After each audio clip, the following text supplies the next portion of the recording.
ഏറ്റവും ബഹുമാന്യരായ നാട്ടുകാരെ, നിങ്ങൾക്ക് എൻ്റെ സ്നേഹാഭിവാദ്യങ്ങൾ. നാം ഏവരും വളരെ അധികം ഗൗരവത്തോടെ മനസ്സിലാക്കുകയും ഉൾക്കൊള്ളുകയും ചെയ്യേണ്ടുന്ന സുപ്രധാനമായ ഒരു വിഷയത്തെ പുരസ്കരിച്ചാണ് ഇന്ന് ഞാൻ സംസാരിക്കുന്നത്.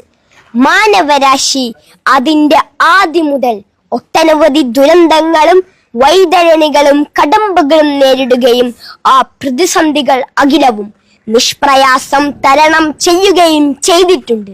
എന്നാൽ നാം രക്ഷ പ്രാപിക്കാൻ ഒരു വഴിയും പഴുതും കാണാതെ പരിഭ്രാന്തിയോടെ വിറങ്ങലിച്ചു നിൽക്കുന്ന ഭീകരവും ബീഭത്സവുമായ ഒരു മഹാമാരിയാണ് നമ്മുടെ സമൂഹത്തെ കാർന്ന് തിന്നുന്ന ലഹരി എന്ന കൊടും വിപത്ത്. മദ്യവും മയക്കുമരുന്നുമൊക്കെ ഉപയോഗിച്ചു തുടങ്ങുന്ന പ്രായം മുൻപത്തേക്കാൾ ഭയാനകമായി താഴേക്ക് വന്നിരിക്കുന്നു.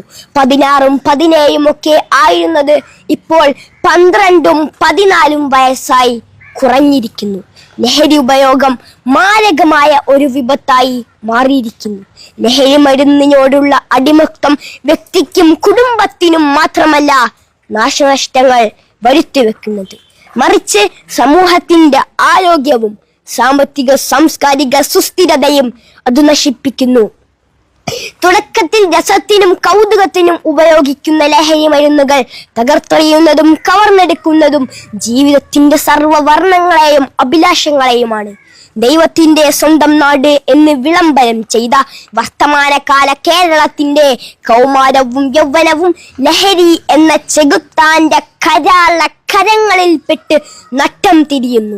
ജന്മം നൽകിയ മാതാവിനെ ജനിപ്പിച്ചതിന്റെ കടം വീട്ടാൻ ഞാൻ കഴുത്തറുത്തി കൊന്നിരിക്കുന്നു എന്ന് പൊതുസമൂഹത്തോട് പൈശാചികമായ ചേഷ്ടയിൽ വിളിച്ചു പറയുന്ന യൗവനവും പ്രിയപ്പെട്ട മാതാവിനെ ചുറ്റികക്ക് തലയോട്ടി പൊട്ടിച്ച് കൊലപ്പെടുത്താൻ ശ്രമിക്കുന്നതും ഒരേ ഉദരത്തിൽ ജനിച്ചു വളർന്ന് പ്രിയപ്പെട്ടവനായ തന്റെ കുഞ്ഞനുജന്റെ കപാലം ചുറ്റികക്കടിച്ച് പൊട്ടിച്ച് നിഷ്കരുണം കൊന്നുകളയുന്നതും വാർദ്ധക്യത്തിലെത്തിയ മുത്തശ്ശനെയും മുത്തശ്ശിയെയും തല്ലിക്കൊല്ലുന്നതും ഒരേ ഉദരത്തിൽ ജനിച്ചു വളർന്ന് കൂടെ ജീവിച്ച തന്റെ സഹോദരിയുടെ പുണ്യമേനിയിൽ രതിക്രീഡയാൽ നൃത്തമാടുന്നതിലേക്കും കേരളത്തിന്റെ കൗമാരത്തെയും യൗവനത്തെയും സാംസ്കാരികമായി തകർത്തെറിഞ്ഞത് ലഹരി എന്ന കൊടും പാഷാണമല്ലാതെ മറ്റാരാണ്? പറക്കമുറ്റിയിട്ടില്ലാത്ത, ജീവിതത്തിലേക്ക് കാലെടുത്ത് വെച്ചിട്ട് പോലുമില്ലാത്ത 10ാം ക്ലാസ്സിലെ പാവം ഷഹബാസിന്റെ കണ്ണ് കുത്തി പൊട്ടിച്ചിട്ടും കലിയടങ്ങാതെ തല്ലിക്കൊല്ലാൻ സോഷ്യൽ മീഡിയ വഴി ഭീകരമായി ആഹ്വാനം നടത്തിയവർ അവസാനം കൊന്നുകൊലവിളിച്ച് സംഹാര താണ്ഡവ നൃത്തമാടുന്ന വർത്തമാനകാല കേരളത്തിന്റെ ലക്കും ലഗാനവുമില്ലാത്ത രാസലഹരിയാൽ ഭ്രാന്തി പിടിച്ച കേരളത്തിന്റെ കൊടൂര കൗമാരമേ, എവിടേക്കാണ് നിങ്ങൾ പോകുന്നത്? അപ്പോൾ നിങ്ങൾ എവിടേക്കാണ് പോകുന്നത്?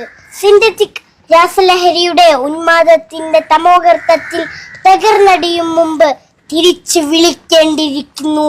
ഈ സമൂഹത്തെ തിരിച്ചു നടത്തേണ്ട കാലം ഭീകരമായി അതിക്രമിച്ചു പോയിരിക്കുന്നു. അക്രമത്തിനും അരാജകത്വത്തിനും ലഹരിയുടെ ഉന്മാദത്തിനും പ്രോത്സാഹനം നൽകുന്ന, അതിനെ ഗ്ലോറിഫൈ ചെയ്യുന്ന സിനിമകൾ, സീരിയലുകൾ, കവിതകൾ, നോവലുകൾ, സാഹിത്യങ്ങൾ ഒന്നും തന്നെ നാം പ്രോത്സാഹിപ്പിക്കരുത്. അത്തരം സാഹിത്യങ്ങളിലെ സൈക്കോപാത്തുകളായ ലഹരിയുടെ രാസലീലയിൽ അഭിരമിക്കുന്ന അരാജകത്വങ്ങൾക്ക് നടുനായകത്വം വഹിക്കുന്ന നായകന്മാരിൽ നിന്നും നമ്മുടെ മക്കൾ മാതൃക കണ്ടെത്താതിരിക്കട്ടെ. നമ്മുടെ മക്കളെ അവയുമായി സമീപിക്കാൻ പോലും നാം അനുവദിക്കരുത്. കുഞ്ഞുനാളിലെ ഈ അവബോധം നമ്മുടെ മക്കൾക്ക് കർശനമായി പകർന്നു നൽകുക. ജീവിതമാണ് ലഹരി എന്ന സുന്ദരമായ പരമാർത്ഥം നമ്മുടെ ജീവിതത്തിൽ പകർത്തുന്നതോടൊപ്പം മറ്റുള്ളവരിലേക്കും പകരാനും നാം പ്രയത്നിക്കുക. നമ്മുടെ കൗമാരങ്ങളുടെയും യൗവനത്തിന്റെയും അടിവേരറുക്കാൻ ഒരുമ്പെട്ടിറങ്ങുന്ന പിശാചിന്റെ സന്തതികൾക്കെതിരിൽ അതിശക്തമായ നിയമങ്ങൾ ഉണ്ടാവട്ടെ. അത്തരം നരാധമന്മാർക്ക് 200 ഗ്രാം മട്ടനും 400 ഗ്രാം ചിക്കനും കൊടുത്ത് സുഖലോലുപതയിലേക്ക് ആനയിക്കുന്നതിന് പകരം വേണ്ടി വന്നാൽ നടു റോട്ടിൽ പട്ടട ഒരുക്കുക. അതാണ് സമൂഹത്തിന്റെ നിലനിൽപ്പിന് അഭികാമ്യമായിട്ടുള്ളത്. ലഹരി വിമുക്ത നവകേരളം പുനഃസൃഷ്ടിക്കാൻ നാം ഓരോരുത്തരും ഒത്തൊരുമയോടെ പ്രവർത്തിക്കുക, പ്രാർത്ഥിക്കുക, പരിശ്രമിക്കുക. സുന്ദരമായ ഒരു നല്ല കാലത്ത് ആശംസിച്ചുകൊണ്ട് ഞാൻ എന്റെ വാക്കുകൾക്ക് വിരാമം കുറിക്കുന്നു. ജയ് ഹിന്ദ്. ജയ് ഹിന്ദ്.